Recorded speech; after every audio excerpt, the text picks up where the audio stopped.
सोचिए क्या कोई क्राइम ड्रामा बिना सस्पेंस के भी एकदम पकड़ कर रख सकता है। Amazon प्राइम वीडियो की नई सीरीज दलदल बिल्कुल यही सवाल हमारे सामने रखती है। भूमि पेडनेकर इसमें लीड रोल में है और ये सीरीज भिंडी बाजार नाम की किताब पर बेस्ड है। तो चलिए देखते हैं कि ये दलदल आखिर कितना गहरा है। देखिए, जब कोई क्राइम ड्रामा देखने बैठता है तो रोमांच और मसाले की उम्मीद तो रहती ही है। तो सबसे बड़ा सवाल यही है कि क्या दलदल वो मसाला दे पाती है। चलिए आज इसी का पता लगाते हैं। किसी भी शो में कूदने से पहले ये जानना जरूरी है कि आखिर कहानी क्या है। तो आइए सबसे पहले दलदल की बेसिक स्टोरी लाइन को समझ लेते हैं। तो ये सीरीज आपको लगभग 4.5 घंटे के एक सफर पर ले जाएगी जो 7 एपिसोड्स में बटी हुई है। कहानी की सेंटर में है डीसीपी रीटा फरेरा, जिसे भूमि पेडनेकर ने प्ले किया है। और कमाल की बात यह है कि डीसीपी के तौर पर उनका पहला ही केस एक ऐसे सीरियल किलर का है जिसका मर्डर करने का तरीका बहुत ही अजीब और डरावना है। पर रुकिए, ये सीरीज सिर्फ एक टिपिकल पुलिस इन्वेस्टिगेशन नहीं है। इसकी सबसे बड़ी खासियत यह है कि ये जासूस और कातिल दोनों के पुराने जख्मों को कुरेदती है, और यही साइकोलॉजिकल एंगल कहानी को एक बहुत ही अलग और गहरी लेयर देता है। हर साल न जाने कितने क्राइम ड्रामा बनते हैं, तो सवाल ये उठता है कि दलदल में ऐसा क्या है जो इसे बाकियों से अलग खड़ा करता है। आइए इसके कुछ यूनिक पॉइंट्स पर नजर डालते हैं। अगर किसी ने इसका ट्रेलर देखकर कोई राय बना ली है तो उसे भूल जाइए। रिव्यूज के मुताबिक मेकर्स ने ट्रेलर में बहुत कुछ छिपा कर रखा है। असली सीरीज ट्रेलर से कहीं ज्यादा डीप और शॉकिंग है। खासकर अगर इसे जीरो एक्सपेक्टेशंस के साथ देखना शुरू किया जाए तो मजा आ जाएगा। कहानी कहने का तरीका भी इसे काफी स्पेशल बनाता है। ये एक सीधी लाइन में नहीं चलती, बल्कि प्रेजेंट और पास्ट के बीच, मतलब आज और कल के बीच गोते लगाती रहती है। कभी 2017 तो कभी सीधे 1998 में पहुंच जाती है। ये टाइम जंप किरदारों के मोटिव और उनके दर्द को समझने के लिए बहुत जरूरी है, और इन्हें बहुत ही स्मार्ट तरीके से बुना गया है। किरदारों की गहराई को समझने के लिए हमें उनके डार्क पास्ट में झांकना पड़ता है। अनाथालय का अकेलापन, ड्रग रिहैब का स्ट्रगल और पुराने टॉर्चर, ये सब मिलके उनके आज के एक्शंस की वजह बनते हैं। और यही बातें उन्हें सिर्फ कैरेक्टर नहीं बल्कि जीता जागता इंसान बनाती हैं। अब कहानी कितनी भी अच्छी हो, एक्टर्स में दम होना चाहिए, और दलदल की कास्ट इसकी एक बहुत बड़ी ताकत है। तो चलिए देखते हैं कि किस एक्टर ने अपनी एक्टिंग से सबसे ज्यादा इंप्रेस किया।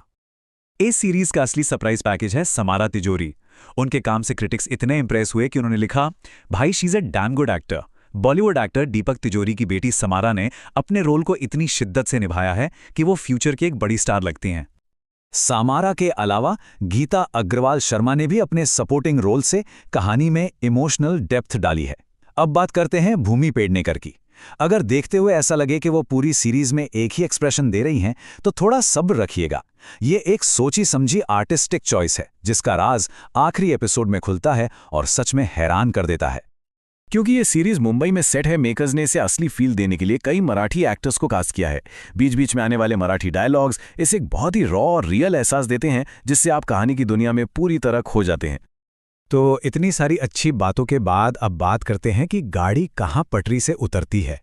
हर कहानी की तरह इसमें भी एक बड़ी कमी है जो इसके एक्सपीरियंस को थोड़ा सा कमजोर कर देती है। तो आखिर वो एक चीज क्या थी जो इस बेहतरीन सीरीज को एक मास्टरपीस बनने से रोक गई?